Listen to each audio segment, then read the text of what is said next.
des gens à qui, des personnes à qui on doit rendre des comptes, simplement entre nous, simplement nous les bénévoles, nous les salariés, nous le conseil d'administration, voilà, on rend compte aussi à nous-mêmes quelque part ce qu'on fait. On a envie de savoir un petit peu où on en est et où on va. Voilà les deux piliers de ce changement-là. Ça nous a amené à développer un tableur Excel qui rassemble les informations de tous les spots. Normalement, mais je sais que ce n'est pas le cas pour 100% des bénévoles et ça sera pareil avec la plateforme à refaire un mail suite à ce Zoom. Normalement, tout le monde a reçu le lien d'un drive partagé que je vais vous remontrer tout de suite, où chacun des spots a sa propre page.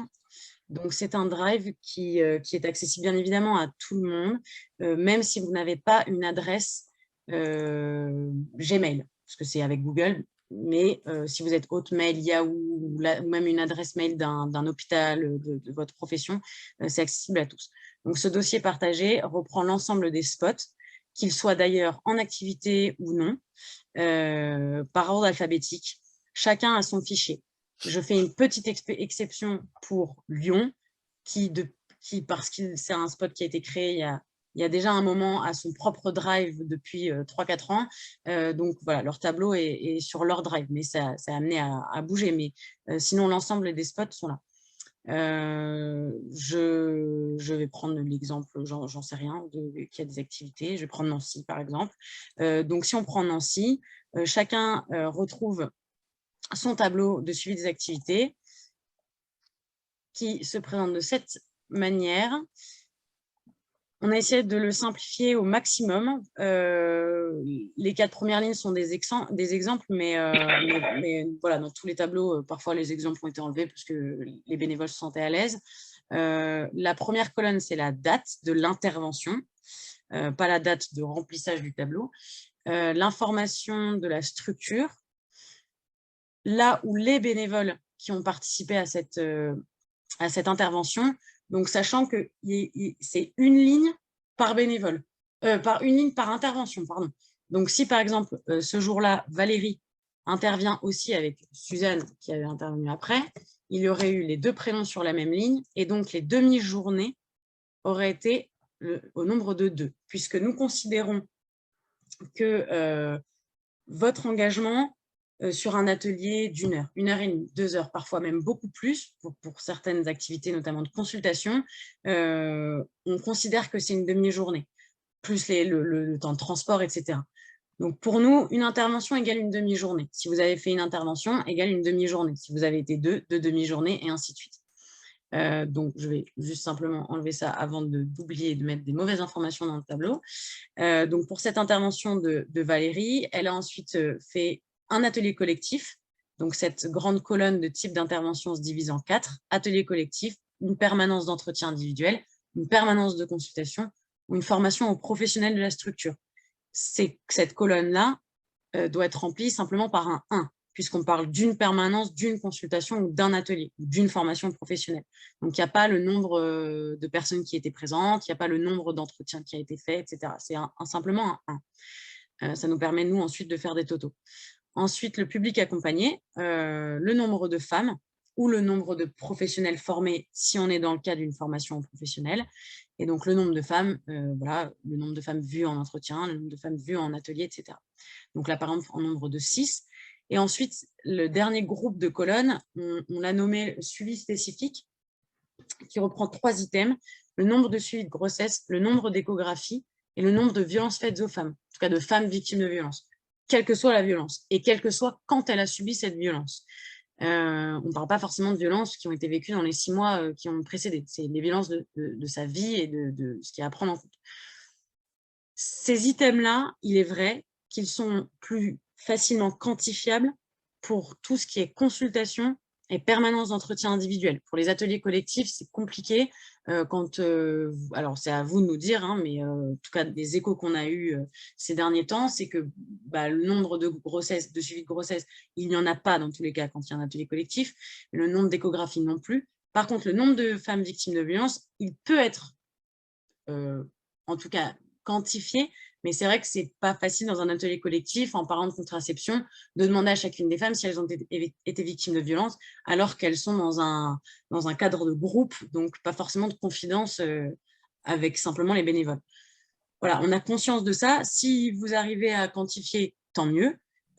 Sinon, ça concerne réellement les entretiens individuels et les permanences de consultation.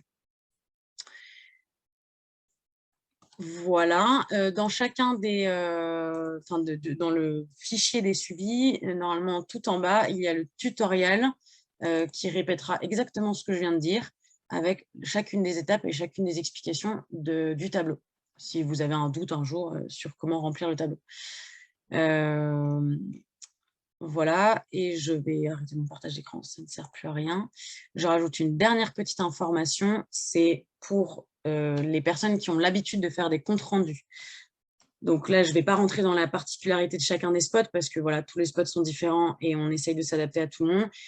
Mais je pense à Caen Paris, je pense à Draguignan, à l'Orgue, Lyon, voilà, qui ont l'habitude, Rouen aussi, qui ont l'habitude de faire des comptes rendus plus développés, dû à des consultations, à des formations professionnelles, etc., ont l'habitude d'avoir soit un drive, soit se partager les documents par mail. Vous pouvez bien évidemment vous servir de ce Google Drive partagé pour partager les comptes rendus. C'est le cas d'ailleurs, et j'aurais dû le montrer, et je veux repartager mon écran, c'est le cas d'ailleurs de Caen Paris, qui a son suivi des activités au CHUM, qui est bien particulier, et les autres structures, donc tout ce qui est CADA, où ce sont des ateliers qui sont programmés. Le CHUM d'Ivry a ses propres sous-catégories, donc les comptes rendus, et bien évidemment, on retrouve le tableau de suivi d'activité que je viens de vous montrer. Il y a aussi un fichier planning. Tout ça pour dire que ce Google peut et doit même, enfin je sais, en tout cas, on vous invite à le faire, doit être utilisé même pour d'autres choses que le tableau. Pour mettre des comptes rendus, des photos. Si vous avez envie même d'envoyer un texto, d'envoyer un mail en disant bah voilà, Agathe, Roselyne, on a ajouté des photos dans le drive partagé de la dernière intervention, bah, nous, on a toujours accès à ce drive-là, bien évidemment. Donc, on pourra retrouver vos photos très facilement si vous n'avez pas envie de passer par mail. J'espère que je n'oublie rien. On invite vraiment tout le monde à suivre cette petite contrainte de suivi. Mais sans suivi-là, malheureusement, on ne pourrait pas coordonner la mission correctement. Donc, merci de le faire. Merci à ceux et celles qui le font déjà de manière très rigoureuse. Et puis, voilà, je ferai de temps en temps des petits rappels, et c'est pas grave si c'est pas fait chaque semaine, chaque mois, chaque intervention. C'est pas non plus le but de vous pourchasser avec ce suivi. Mais voilà, si ça peut être fait régulièrement, parce que nous, on doit rendre des comptes régulièrement, donc sortir des données, etc., c'est sympa pour nous qui faisons le boulot de regrouper tout ça. Y a-t-il des questions ou des réflexions sur cet outil-là? Oui, moi j'en ai une. En fait, le compte rendu, alors pareil, hein, ça va vite, hein, je ne comprends pas forcément tout. Où est-ce qu'il faut mieux l'envoyer? Est-ce que c'est mieux de le mettre dans le drive? Est-ce que c'est mieux de le mettre dans la plateforme? Est-ce que c'est mieux dans le mail? Pour l'instant, la plateforme, ce n'est pas possible. En revanche, ce Google Drive-là est fait pour ça. Donc, l'un n'empêche pas l'autre. Si c'est par mail, c'est par mail. On préconise de le mettre dans le Drive, puisque maintenant, vous y en avez accès et que vous l'utilisez pour beaucoup d'entre vous, de le mettre dans le Drive en créant un petit dossier compte-rendu ou même le mettre en vrac, ce n'est pas un problème. Et après, soit par WhatsApp, texto, mail, peu importe, nous faire un petit signe. Voilà, on a ajouté le compte-rendu, c'est bien fait, c'est bien mis dans le Drive. Comme ça, de notre côté, on est aussi au courant. Ah bah super, Isabelle a rajouté le dernier compte-rendu. Moi, je peux aller voir, j'ai accès. Okay. Voilà. C'est le plus pratique pour nous. Après, si une fois c'est par mail, parce que c'est le plus pratique pour toi, pour d'autres bénévoles, c'est OK. Voilà, c'est pas tant Non, que c'est fait. moi, j'essaierai perso de le mettre dans le drive. C'est pas garanti, mais j'essaierai. Oui. Anne-Marie. Oui, je voulais juste demander, à propos des bénévoles, il y a la liste des bénévoles, mais est-ce que dans cette liste des bénévoles, je suis désolée parce que tu nous avais demandé de faire des WhatsApp séparés sur le CADA, sur le CHUM, etc. Et pour arriver à cibler les gens qui sont au CHUM, au CADA, il faut qu'on ait les noms de celles qui participent régulièrement. Le CADA, j'ai à peu près tout le monde, mais le CHUM, par exemple, je ne sais pas qui va au CHUM. Je sais qu'on est 15, mais je ne sais pas. Est-ce que apparaît dans la liste des bénévoles, parce que je peux le retrouver, j'ai demandé à Elisabeth, elle ne me l'a pas envoyé, mais peut-être que le mail n'est pas passé, parce que ça passe souvent dans les spams, mes trucs, moi. Mais est-ce que je peux retrouver comme ça un peu les noms des gens qui participent? Alors, sur la plateforme, il n'y a pas cette option-là de choix de structure, voilà. simplement le spot. En revanche, le listing, on l'a. Il est en train de se créer pour Campari, on aura l'occasion d'en reparler. C'est l'objet d'un questionnaire qui a été envoyé à tous les bénévoles de Campari pour savoir un petit peu dans quelle structure ils allaient agir. On peut remettre dans la boucle tout le monde. Et donc, dans le tableau qui est dans Google, il y a les consultations de grossesse, les violences et les échos. Mais est-ce qu'on ne pourrait pas faire un cadre supplémentaire pour les consultations gynécologiques? Parce qu'au CHUM, là, comme ça écrit avec un décalage, donc ça donne des phrases un peu bizarres, ce que j'ai écrit. Donc, est-ce qu'au CHUM, on ne pourrait pas répertorier aussi, parce on voit quelques grossesses, mais on voit beaucoup de gynécos. Donc, est-ce qu'on ne pourrait pas répertorier, nous aussi, nos gynécos? Parce que c'est un item. La grossesse, on peut voir des violences, bien sûr, quand on est en consultation, mais en général, nos consultations de gynéco, c'est beaucoup de contraception, de suivi d'IST, etc. Voilà. C'est tout à fait possible. Si c'est un item qui est jugé important, utile pour les bénévoles qui agissent dans telle structure, évidemment. Et ça coûte rien d'ajouter un item. Peut-être qu'on est unique, le CHIM. Est-ce qu'ailleurs, dans les autres Camille France, est-ce qu'il y a d'autres cas où il y a des consultations comme ça? Oui, à Montreux-Foyonne et à Draguignan. Pour le moment, c'est les 3 spots au total. Donc, ça serait bien qu'on répertorie aussi, nous, les 3 là, qui participent, peut-être qu'on fait aussi de la gynéco. Parce que là, n'apparaît que la grossesse, les violences et l'écho. Mais l'écho, pourquoi? Est-ce que c'est une écho de datation ou est-ce que c'est une écho gynéco? Voilà. Après, ce tableau-là ne remplace pas les comptes rendus bien détaillés que vous avez pour les patients, bien évidemment. Et bien évidemment, voilà, c'est pour nous, on n'a pas à savoir qui a consulté, pourquoi et qu'est-ce qu'il a fait. Ça, c'est sûr. Donc, mais effectivement, je me note de rajouter cette colonne gynéco si elle est utile. Si on doit continuer notre activité, il faut que ce soit notifié. Laurence, pardon, j'ai mal entendu. Si on doit comptabiliser nos activités, il faut que ça soit notifié aussi. Non, pas du tout. C'est très haché, Laurence. L'item consultation gynéco. Oui, bien sûr. C'est noté, ça sera rajouté dans votre tableau. Ce qu'on voulait faire aussi, c'était de simplifier au maximum pour diminuer le travail des bénévoles qui, après une demi-journée, des fois, ont envie de se poser et de ne pas avoir trop de données à rentrer dans le tableur. C'est pour ça qu'on a mis effectivement peu d'items, sachant que le détail, finalement, c'est surtout dans le but de nos bailleurs. Ce qui intéresse la presse et les bailleurs, c'est de savoir les femmes enceintes surtout. Après, au niveau, disons, investissement logistique, c'est le nombre d'échographies.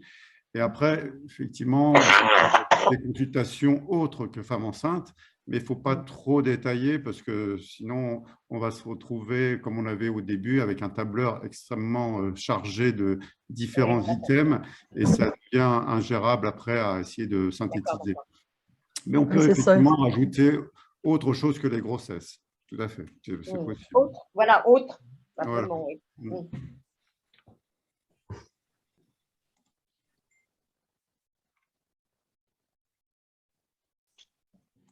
Moi, je voulais soumettre une interrogation qu'on a toujours eue à Lyon, effectivement, même si, parce qu'on a démarré un peu avant, on a un drive qui nous est perso et dont on se sert toutes. Mais pour autant, on s'interroge tout le temps sur le degré de confidentialité. C'est-à-dire que du coup, on essaye de mettre uniquement un prénom, par exemple, de manière à ce que l'anonymat, en tout cas le secret professionnel soit le mieux possible gardé. Mais je voudrais avoir vos retours, savoir comment vous faites, comment vous débrouillez. Nous, on utilise effectivement, notamment dans les lieux où on fonctionne uniquement avec des entretiens individuels. Alors, on ne fait pas de consulte, hein, mais dans les entretiens, c'est important de garder une trace du compte-rendu parce que ça se rejoue d'une fois sur l'autre. Et pour autant, voilà, ça nous interroge tout le temps de savoir, parfois on peut être amené à faire un courrier, par exemple, une ordonnance, et du coup, on a le nom de la personne, mais ça ne se conserve pas dans un drive n'importe comment. Enfin, voilà, moi, je sais pas comment vous faites ailleurs, mais je suis curieuse d'avoir un retour d'expérience des uns et des autres. Actuellement, à Lyon, vous mettez ces données sur ordinateur, sur informatique, sur votre drive? Ouais, ouais. Alors, oui. C'est Bah vrai oui. que ça a toujours été un gros problème, l'identification et l'anonymat. Il vaut mieux, en tout cas du côté de la plateforme, nous, ce qui nous intéresse, c'est de connaître les activités. Après, Oui. vous, dans votre suivi, effectivement, si vous êtes amené à revoir des patients, c'est bien d'avoir un suivi personnalisé.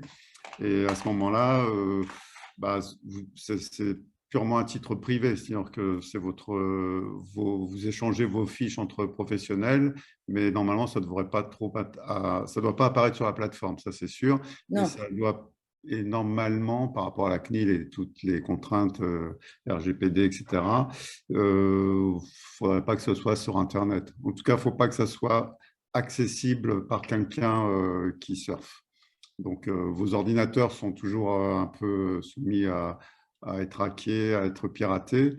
Donc, on peut, alors c'est beaucoup plus contraignant, mais faire des fiches papier, mais après, il faut pouvoir se les échanger, etc. Donc, Ouais, non. c'est Les fiches papier, compliqué. pour nous, c'est impossible. C'est vraiment un énorme problème, ça. C'est Mm. un énorme problème et je ne pense pas qu'on ait une solution. Peut-être que d'autres spots ont trouvé une solution, mais c'est compliqué.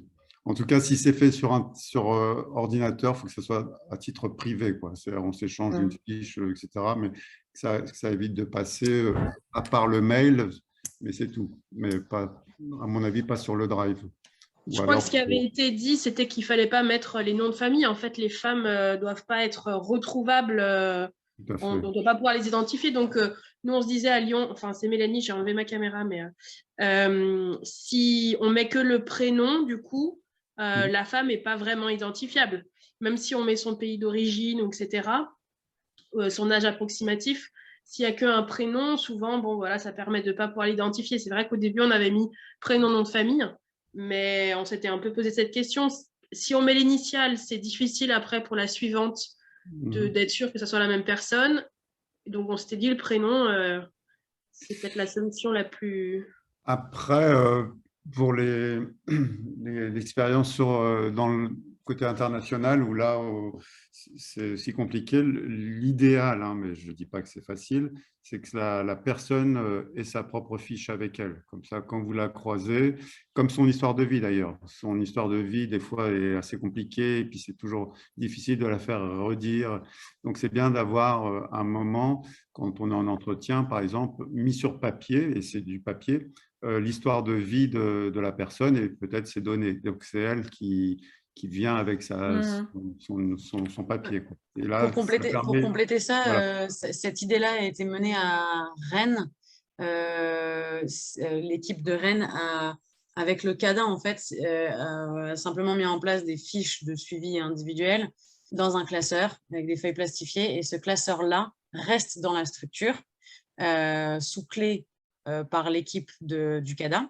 Et donc, même si les bénévoles changent à chaque intervention, ou que le binôme change tous les 2 mois ou peu importe, ou qu'une nouvelle bénévole arrive, par exemple, à chaque intervention, ce même classeur peut être récupéré par les bénévoles et donc retrouver toutes les fiches faites. Voilà. Ça peut être… le bémol, moi, j'attire votre attention, pour le coup, je parle d'expérience, dans les structures d'accueil, CADA, CHS, peu importe. Moi, je trouve que très souvent, les femmes, elles nous confient à nous des choses qu'elles ne souhaitent pas forcément du tout confier aux professionnels de leur lieu d'hébergement. Et on insiste, nous, à Lyon, ça fait partie des premières choses qu'on dit quand on arrive dans une structure ou même quand on a de nouvelles personnes qui ne nous connaissent pas, en disant ce qui se passe dans cette pièce, ça reste dans la pièce et on ne le communique à personne, ça fait partie du secret professionnel, et y compris aux référents sociaux des centres d'hébergement. Et je pense qu'il faut être très attentif à ça parce que souvent, elles disent, elles confient des choses, une partie de leur vie, notamment de leur santé, de leur vie intime, les violences qu'elles ont subies, qu'elles subissent ou les pressions. Et c'est très important que le lieu d'hébergement ne soit pas forcément informé si ce n'est pas le souhait de la femme elle-même. Et je pense qu'il faut faire vraiment très attention à ça, à mon avis. Hein. Oui, Joël. Agathe, est-ce que ce drive, on ne peut pas le crypter, en fait, que seuls les bénévoles de tel spot, enfin, qu'il y a un mot de passe, en fait, pour accéder au fichier? Je ne sais pas si c'est possible, hein, mais…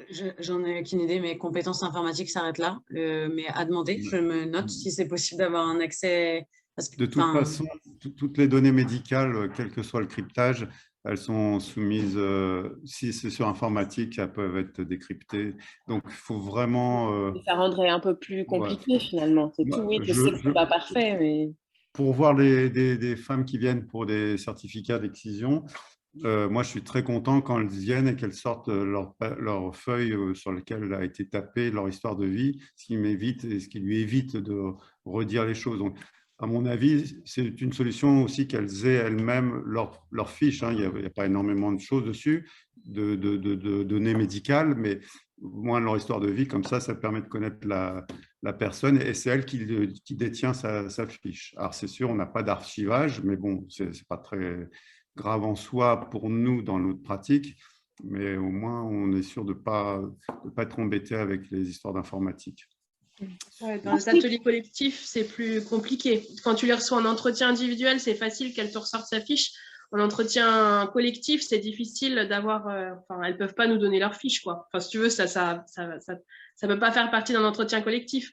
Et pourtant, si c'est des femmes qu'on a déjà vues en amont, ça nous permet à l'entretien collectif d'après d'avoir en tête, tiens, cette dame, elle m'a confié ça la fois d'avant.